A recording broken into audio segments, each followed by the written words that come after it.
L'unità operativa complessa di angiologia dell'ospedale San Giacomo di Castelfranco Veneto è stata premiata per la qualità nella ricerca. Un reparto diretto dalla dottoressa Adriana Visonà, che ogni anno riceve migliaia di pazienti, caratterizzati spesso da complessità e cronicità delle patologie.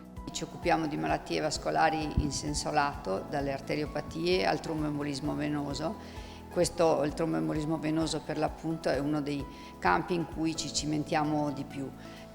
Questo riconoscimento, questa nota di merito per la metodologia della ricerca mi ha fatto molto piacere, perché da sempre in questa unità operativa abbiamo cercato di mantenere vivo l'interesse per la ricerca clinica, soprattutto per i giovani, e quindi questo riconoscimento è anche uno stimolo per continuare a perseguire questo con i nuovi ricercatori che abbiamo, i nuovi medici. A ricevere il premio con il massimo del punteggio la ricercatrice dottoressa Chiara Panzavolte, in occasione del Congresso Nazionale dei Medici Cardiologi Ospedalieri, merito consegnato per un progetto svolto proprio nell'unità operativa complessa di angiologia del San Giacomo. Il premio ricevuto, in particolare dalla società AMCO, riguarda l'embolia polmonare, che è una patologia che ancora provoca e gravata da una mortalità importante e su cui dal punto di vista della diagnosi, della stratificazione del rischio e della terapia possiamo sicuramente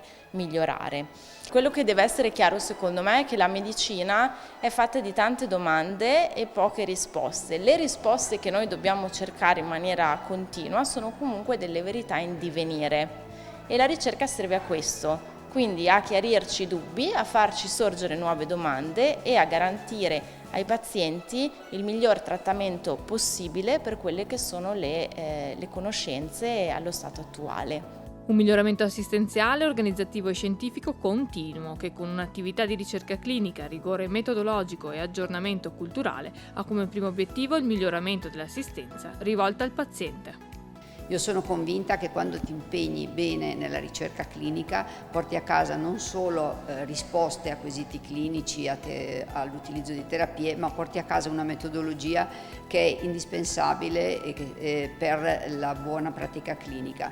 Quindi ci sono dei vantaggi non solo dal punto di vista scientifico per l'acquisizione di nuove conoscenze, ma anche dal punto di vista pratico per una miglior cura dei pazienti.